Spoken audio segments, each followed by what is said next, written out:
வணக்கம்.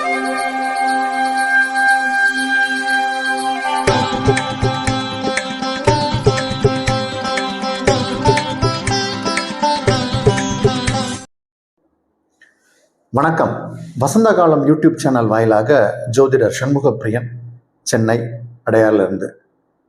நம்ம ஒரு மாதத்திற்கு முன்னாடி அல்லது 20 நாள் இருக்கும் ஒரு வீடியோ போட்டிருந்தோம். குருவாயூரில் போய் ஒரு பரிகாரம், ஒரு துலாபார பரிகாரம் போட்டிருந்தோம். வேஸ்ட் பேப்பரை எடைக்கு எடை கொடுக்கணும் அப்படின்னு ஒரு வீடியோ போட்டிருந்தோம். இதுக்கு நிறைய பேர் நல்ல ரெஸ்பான்ஸ் கொடுத்துருந்தீங்க. பல பேர் கமெண்ட்டில் கேள்விலாம் கேட்டிருந்தீங்க. குருவாயூரில் வேஸ்ட் பேப்பர் எடுப்பாங்களா சார்லாம் கேட்டிருந்தாங்க. கண்டிப்பாக அப்படி ஒரு பரிகாரம் இருக்குது. சென்று அந்த மாதிரியான பரிகாரத்தை செய்து நீங்களும் வெற்றியாளராக மாறுங்க. இன்றைக்கி அதே குருவாயூரில் அதே துலாபாரம் வேற ஒரு பரிகார பொருள், அதை நான் சொல்ல போகிறேன். இது யாருக்கு அப்படின்னு பார்த்தோம்னா, குழந்தைங்க சரியாக படிக்கலை அல்லது இப்போ சமீப காலமாக ஒரு சில பிரச்சனைகள் சில பெற்றோர்கள் சந்திக்கிறாங்க.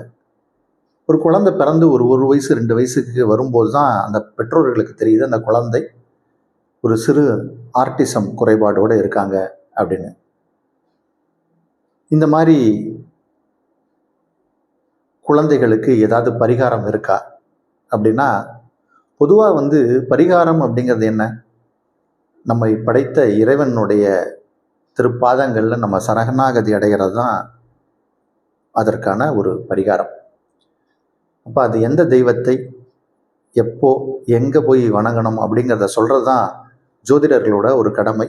அதைத்தான் ஜோதிடர்கள் வழிகாட்டுறாங்க. அந்த வகையில் எனக்கு தெரிந்த ஒரு சில விஷயங்களை நான் சொல்கிறேன். ஒருவேளை சில குழந்தைகளுடைய நடவடிக்கைகளில், அவங்களுடைய செயல்பாடுகளில் ஏதாவது மாற்றங்கள் தெரிந்தாலும், அல்லது படிக்கக்கூடிய குழந்தைகள், நல்லா படிச்சுக்கிட்டு இருக்கிற குழந்தைங்க மார்க் சரியாக ஸ்கோர் பண்ண முடியல, நீங்கள் எந்த எஜுகேஷன் லெவலில் இருந்தாலும் சரி, நீங்கள் காலேஜ் லெவலில் இருந்தாலும் சரி, யூனிவர்சிட்டி லெவலில் இருந்தாலும் சரி, நீங்கள் பிஹெச்டி பண்ணுறதா இருந்தாலும் சரி, இந்த பரிகாரத்தை செய்யலாம். சிறு குழந்தைகளாக இருந்தாலும் செய்யலாம். ஆர்டிசம் குழந்தைகளாக இருந்தாலும் இந்த பரிகாரம் அவர்களுக்கும் பொருந்தும்.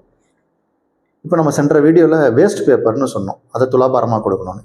இங்கே புத்தம் புது புஸ்தகம், நோட்டு புக்கு பேனாலாம் இருக்கு இல்லையா, புது நோட்டு. நம்ம ஒரு நோட்டு வாங்கினோம்னா அது அப்படியே அந்த கட்டிங் எல்லாம் பண்ணி அப்படியே ஃப்ரெஷ்ஷாக எட்ஜஸ் கூட மடிக்காமல் வரும். அப்படி அந்த புக்கை திறந்து பார்த்தீங்கனாலே அந்த புது நோட்டுடைய ஒரு வாசனை வரும். அந்த மாதிரியாக இருக்கக்கூடிய புது நோட்டு புக்குகளை உங்களுடைய எடைக்கு எடை அல்லது அந்த குழந்தையுடைய எடைக்கு எடை வச்சு துலாபாரமாக அந்த கிருஷ்ணருக்கு கொடுக்கணும். இந்த மாதிரி கொடுக்கும்போது அவர்களுக்கு இருக்கக்கூடிய இந்த பிரச்சனைகளும் தீரும். அதே மாதிரி நல்லா படிக்கக்கூடிய வாய்ப்பும் ஏற்படும். இந்த 5ஆம் இடம் அப்படிங்கிறது தான் ஜாதகத்தில் நம்மளுடைய புத்தியை பற்றி சொல்லக்கூடிய இடம். அந்த இடத்துல அமரக்கூடிய கிரகம், பார்க்கக்கூடிய கிரகங்கள் தான் இந்த வேறுபாடை மாற்றத்தெல்லாம் செய்யும். அப்போ அந்த 5ஆம் இடம் கெட்டுப்போனால் கூட இந்த மாதிரியான பிரச்சனைகள் ஏற்படும். இப்போ அதற்கான ஒரு பரிகாரம் என்ன அப்படின்னா, குருவாயூரில் போய் அந்த கிருஷ்ண பரமாத்மாவோட திருப்பாதங்களில் சரணாகதி அடைகிறதும், அவருடைய பாதத்தில் இந்த குழந்தையை வைப்பதாக எண்ணி அந்த துலாபாரத்தில் வைத்து புத்தம் புது நோட்டு புக்கு எடைக்கு எடை பெருமாளுக்கு, அந்த கண்ணனுக்கு, அந்த கிருஷ்ணனுக்கு சமர்ப்பித்தால் புத்தியில் ஒரு மாற்றம், தெளிவு ஏற்படும். ஆர்டிசத்தில் இருக்கக்கூடியவர்களுக்கு ஒரு டெவலப்மெண்ட் தெரியும். அவர்கள் வேலையை அவங்களே செய்யக்கூடிய அமைப்பு உண்டாக்கும். அதே மாதிரி மார்க் எடுக்கலாம், நல்லா ஸ்கோர் பண்ணலாம், உங்களுடைய இலக்கை அடையலாம். நீங்கள் என்ன மார்க் வாங்கி நீங்கள் ஸ்கோர் பண்ணணும்னு நினைக்கிறீங்களோ அதை கண்டிப்பாக அடைவீங்க. இந்த பரிகாரத்தை செய்து பார்த்து உங்களுடைய ரிசல்ட்டை கமெண்ட்டில் போடுங்க. வாழ்த்துக்கள்.